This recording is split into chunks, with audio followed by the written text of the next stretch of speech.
Bitcoin mining and the idea of its sustainable future is what we're going to be diving in today. My name is Paul Barron. This is TechPath. We're going to jump into it with a company called Crusoe Energy.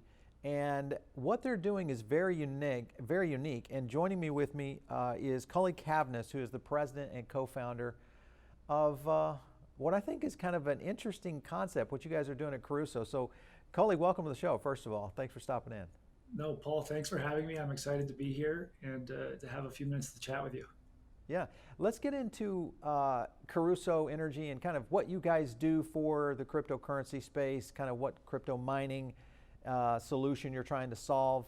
Talk to me a little bit about what's up over there. Yeah, Crusoe was born out of the combination of my background and my co-founder's background. And I actually come from the energy industry. The problem we're trying to solve is there are two problems we're trying to solve. One is the flaring and waste of natural gas in the oil Right. field, which happens a lot here domestically in the US, but also in huge volumes internationally as well. Mm. And the other challenge we're trying to solve is just the energy intensive nature of not just Bitcoin mining, but a lot of advanced computing systems, more and more so every day. Things like artificial intelligence, rendering, even COVID vaccine therapy research with protein folding.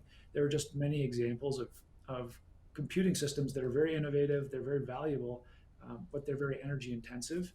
And so our solution has been to capture that flaring, wasted natural gas in the oil field, turn it into power on site with an on site generator system, and then use that to power mobile modular data centers deployed right to the wellhead. So we can make use of that wasted energy, and actually in the process we're eliminating a lot of greenhouse emissions because flaring does not fully combust methane. Not only is it wasting the energy, but it's actually emitting a fairly significant amount of methane to the atmosphere, and methane's a potent greenhouse gas. So when we generate power on our side, we get basically up to 100% combustion efficiency. We measured up to 99.89% in stack testing and emissions tests. So it's a very full type of combustion that eliminates that methane emission stream, and that's at a high level the way that we're approaching it. I think of us actually not. It's interesting that you frame us as a cryptocurrency company. I mean, we are in some ways. We're definitely large participants in Bitcoin mining, but I think of us more as an energy solution, a Right. solution for the energy industry, where they're looking for a way to achieve their environmental goals, reduce flaring, reduce emissions. And this is really being pushed by their investors, by regulators, by activists that are saying, we need to be better on how we produce these hydrocarbons. For as long as we need them to support human society, let's have a better approach. And so Yeah. flare mitigation is kind of top of mind there. And coming from the energy background, that's how I think about Crusoe. Is it's an energy systems and solution provider. Well, for sure, definitely. Alternative energy and how we're going to get to it is obviously one of the big topics we talk about here on the show. Crypto, in the sense of crypto mining, it's typically I guess it's kind of the tip of the spear when you hear a lot of, today's press and media talk about where energy and carbon footprints are being really kind of damaged the most. And just in my research for this interview, I was looking at just the number of companies globally, including companies like Amazon, AWS, the power, the consumption that they require is absolutely off the charts. I mean, some of these companies are taking in more power than entire nation states in the populace.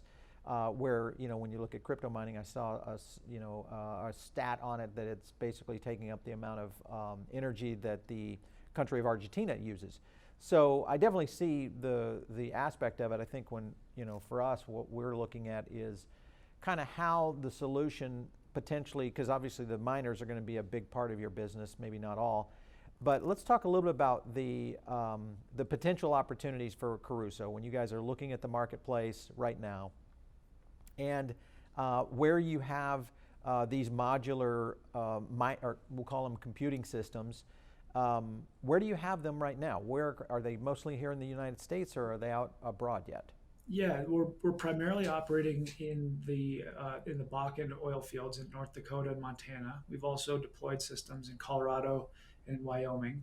Those are all places where there is flaring, and it's persistent to one degree or another in all those different basins. The Permian Basin in Texas and New Mexico gets a lot of Right. press. That's another area we expect to expand into. But internationally is actually where 90% of the flaring occurs. So it's in places in South America, West Africa, North Africa, the Middle East, offshore, Gulf of Mexico. These are places where there are just enormous volumes of gas being burned to waste every single day. To give you a few more statistics, the amount of gas being flared every day is about 14 billion cubic feet per day, and so that's according to the World Bank. They have a global flare gas reduction initiative at the World Bank, and they track the quantity of flaring. If you were to capture that and use it beneficially, it could power basically the entire continent of Africa. To put it in perspective, that's the amount of energy being wasted. And you made an interesting point about the data center industry. On the other side, you've got this very energy intensive consumer, and the total demand of power from the data center industry, it's equivalent to the entire economy of Germany, which is the largest industrial economy in Europe, obviously one of the largest economies in the entire world. And so our insight was, all this energy is being wasted over here, and it's being demanded at ideally low cost by the computing and technology industries.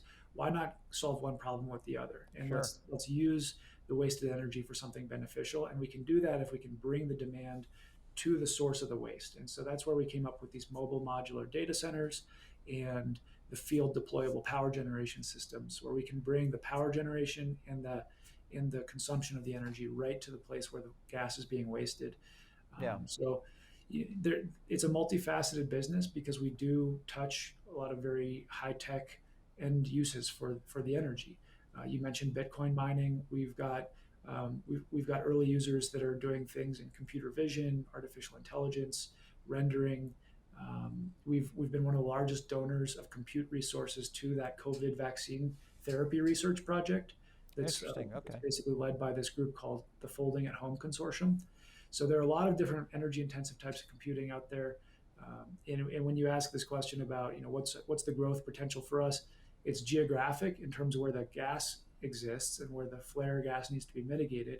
But it's also on the tech side of things, it's a lot of different verticals that we can touch. Some of those ones that I just mentioned and others too. Let's talk about the tech for a second. So just so I understand completely, when I looked at and was doing the initial research, seeing how these were put together and kind of the process, are you building the structures themselves from the IT standpoint? So you're actually putting in the units themselves to where you drop a box on a site, you plug it into basically a natural gas flaring system. I'm assuming this has some sort of alternative power, whether it's wind or solar, other than just the methane as well. Is it completely off grid, I guess, is my question.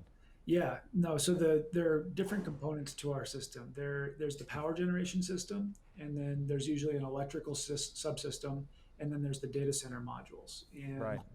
kind of starting with that last one, it's a very customized, purpose-built module that's the size of a shipping container, but it has air handling, filtration, electrical engineering, very sophisticated network engineering, and then a control system.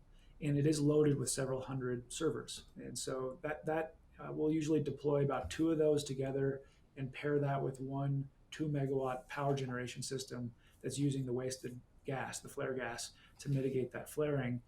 So that's kind of how a standard module looks for us. And then we deploy multiple Okay. of those to scale up. If we need to address a larger flaring problem, we can just scale up with additional modules. There is also a wind power and solar power opportunity here that we're starting to move towards pretty quickly. There are places in the United States, but also internationally, where the renewable power generation systems have been over deployed, basically in excess of what the transmission system can handle. And so when the wind is blowing hard, you can have periods of time with negative wind power prices, or basically it's very sub-economic for those renewable project developers. And there's a case to be made that bringing a load to those congestion points, that's a very unique load and that we can turn on and off as needed. Yeah. In response to some of those economic factors, that could actually be really beneficial for the renewable project and help support their economics and ultimately deploy more renewables to the grid. So that's a different type of stranded energy, but in both cases, we're again, we're providing a solution to stranded energy, whether that's flare gas or stranded renewables. The key kind of insight here is the ability to bring a big load in a small Yeah. footprint to a specific point where it can be beneficial, and really for environmental reasons. We have a standard here that we will not pursue a project where we're not a net reducer of emissions, or in the case of renewables, we'd be neutral. But with Hmm. flare gas, we're actually doing carbon negative computing. Right. And we've turned away a number of projects where we could have been a purchaser of low cost gas. And that would have been an economic project for us, but it wouldn't have been an environmental project for us. And we just really want to be leading on this, that, computing can be a part of the solution for environmental and energy related challenges, but only if you're very intentional about that. Yeah, for sure. I like that approach. Interesting that you're saying there's a surplus essentially on wind and solar, which would be kind of an intriguing scenario that you're putting out there, because I think you're right. There is a case for, at some point down the road, we're going to need to be able to kind of harness that. If you don't have, Elon's plan, which is dropping, these megapacks all over the country and using those as basically just storage units for power. When you look at the markets, you mentioned several, obviously Bitcoin mining being one of them, and that's one of the big topics that we see a lot of right now is the non-sustainable future of Bitcoin mining. With what you guys are doing, that kind of potentially could solve a lot of the needs over there in terms of miners, along with many other things, because there's other renewable energy projects. But outside of that, what other major markets, where would you say would be one of the next or largest categories that you guys would be serving, as terms of a solution provider? It's a great question, and it's one that I'm really personally passionate about. Again, back to kind of my background, just really quickly. I started off as a geology student, and then went into renewable power generation as a business development manager at a geothermal power company, and I worked Okay. internationally for a number of years, and I was a Thomas Watson Fellow in energy economics, Hmm. and I studied for 12 months. I was funded to travel around about 20 countries and study those countries' energy systems, and specifically their renewable energy economics and the ability for those countries to build and deploy renewable power. And I started thinking in this framework that I call the triangle of ease. So it's the energy system, the economy, and the environment, and they're very related. And kind of throughout my career, that's been the central question, or the central topic that's really been really fascinating to me, and something that I've been really passionate about. And the tech industry has an important role here. But let me comment on how it's worked for the energy industry first. Hmm. With the energy industry, I think there's been a really clear transition from the over prioritization of the economic side of that triangle to an increasing recognition that we need to do something about the environmental side of that Hmm. triangle. And this has been something that's popping up more and more forcefully in the finance community, where they're requiring energy companies to be better on what is usually referred to as ESG, environmental, social, and governance. But Yeah. with the energy industry specifically, it's all about the E. It's all about how are you going to be better on climate. And those energy companies that didn't really take this seriously initially, or tried to kind of put their head in the sand, have been totally left behind. I mean, your ability to raise Hmm. capital, your ability to have a social license to operate, if you are ignoring the environmental and climate concerns of the public and of the government, and just, they're just such a strong voice calling for action here. Those companies have really been left behind, and I think marginalized in a lot of ways. And there are companies, even within the oil and gas industry, that have tried to be better actors. They've tried to reduce their methane leakage. They've tried to become much more efficient, to start investing in renewables, and to be part of that energy transition. And those companies, I think they do have the support of the finance community and regulators and the public, because people recognize we still need a tremendous amount of hydrocarbons to make our society and our economy work for the near term. So we need to basically do that better. And then there are the renewable companies that are even more celebrated, and you can see it in the stock prices. And NextEra's ability to raise money at a 0% interest rate is indicative of even more progress towards the environmental side. And I think that the same thing can happen in the tech industry and in data centers specifically. So those data center operators, whether it's Bitcoin miners or just general data centers, that try to ignore the environmental aspect of this conversation and say, hey, I'm just going to mine Bitcoin on coal power, or I'm going to run my data center off of heavy polluting fossil grid system in states where it's like mostly coal or natural gas. They're going to have a challenge because they're going to have to eventually respond to this call to action for climate. And those operators that end up moving towards more interesting energy sources like the renewables, like flare mitigation, which is actually a carbon negative way to generate power, I think that's where there's an opportunity to sort of grow over time and really have the support of the public and users. So I just expect that same transition that happened in the energy industry to happen again in the data center industry. Yeah. So again, we're trying to be sort of a leader there or an example of how this can be done in a way that's not only good environmentally, but actually we're not even taking away energy from the grid, right? We're using a wasted Right. energy source Right. that is just literally being lit on fire. And so our ability to go capture that and do computing with that, it doesn't at all detract from the ability to provide power to the rest of society through the electric grid. And that's Yeah. also important. You can't be, I think you can't be perceived as a detriment to the system if you want to Sure. really scale up here and be successful as an industry. Well, if you look at the market, okay, so you've mentioned obviously energy, oil and gas, the data centers, which are going to be huge. What are your thoughts on kind of the evolution of AI computing centers, which eventually will be more, I should say, more propagated in the next decade, primarily because of what like companies like Tesla are doing with Dojo Sure. potentially. I could see Dojo getting to a point where it needed, outposts throughout the country and especially around the world just to be able to handle computing power. And obviously to do that, you're going to need these kinds of alternative energy solutions because otherwise you're going right onto the grid to be able to manage this kind of stuff.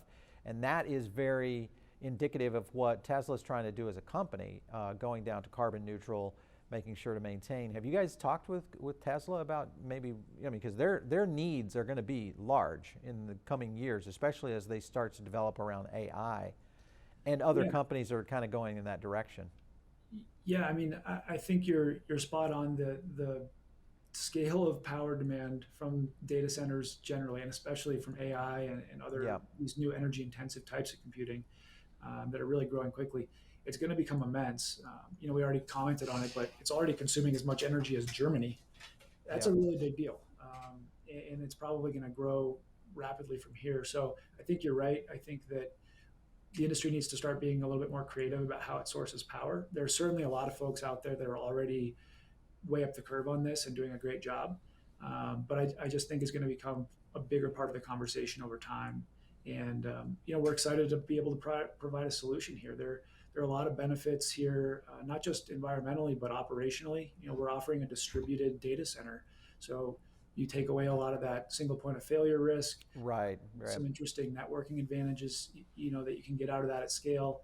So, and on the Tesla question, we put out a press release about our Series B that we raised just earlier this week, and one of our investors was JB Strobel, who was the co-founder Okay. of Tesla with Yep, Elon yep. and was the CTO there for about 15 years. So I think there are a lot of we really admire Tesla. I personally do. And I think what they're doing, they just have an awesome mission, and the technology and the vision is just so huge and so inspiring. So I was really excited when JB wanted to be involved with Crusoe, and I'd love to find ways to work with them down the road. But right now we're really focused on building out our flare mitigation business up in North Dakota and Montana, and we can Right. provide those computing services to any company, Tesla and anyone else that wants to use high performance computing with a good environmental footprint. If someone is in the crypto mining space and they say, we're going to go ahead and we're going to create. It's rare that you would find crypto mining, but let's just talk about data centers that are out there running alternative coins and things of that nature. There's a lot of load there in that market. Sure. Do you find those people are coming to you? Or are you finding them in terms of your scalability for building these systems in the marketplace? What's kind of the process where you're uncovering the opportunities for you guys?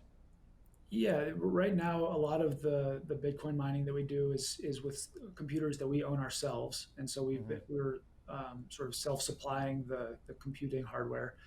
We are doing some hosting as well, where we'll host computers for a third party that wants to mine on an interesting energy source, and that's a Right. growing part of our business. Those are largely coming to us.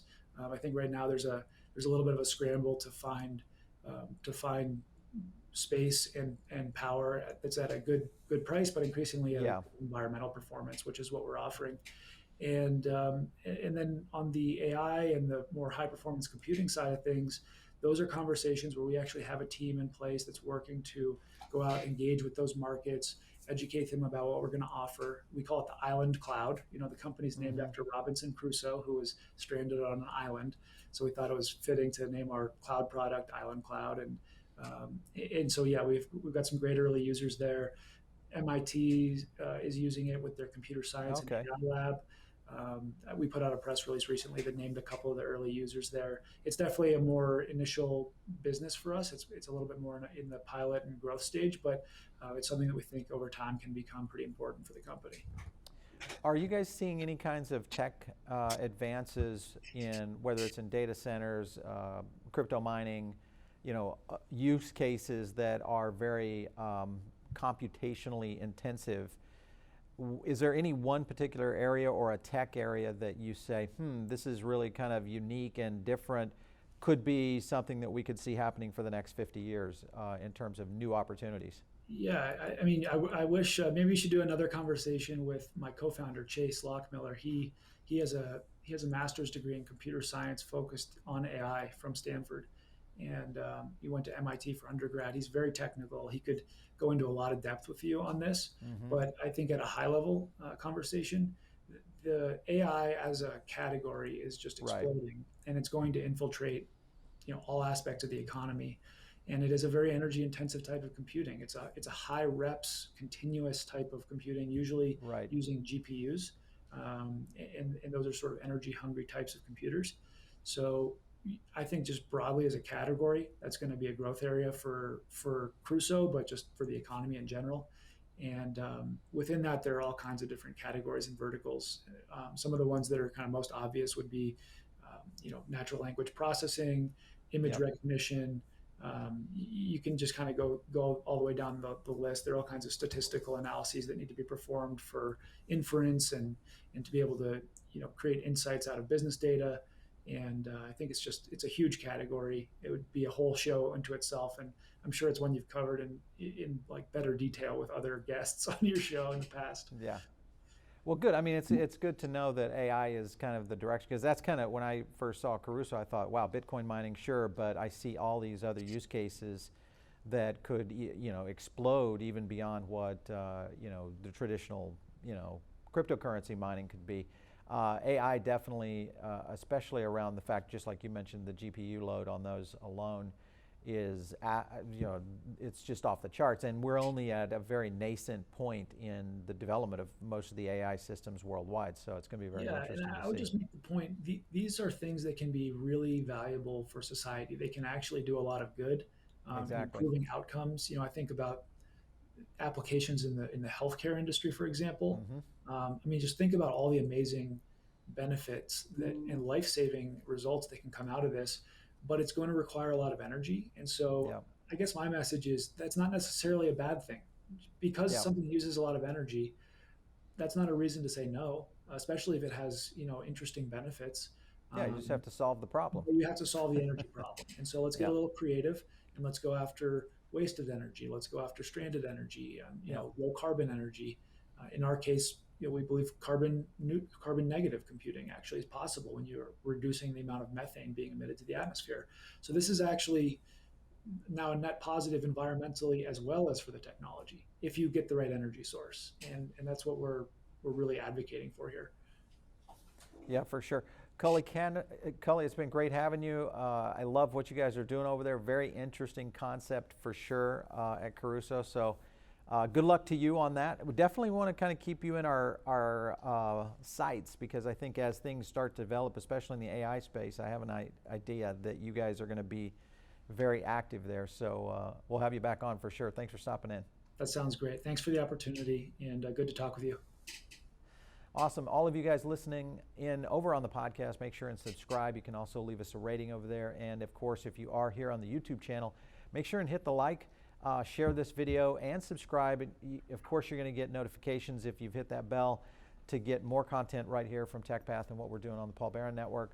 Again, if you have an idea for a show, or maybe you'd like us to interview someone like Crusoe Energy that's doing some very unique things in technology and how it affects our future, send us a note to producer at revernetworks.com, or you can hit me up on Twitter at Paul Barron. We'll catch you next time right here on TechPath.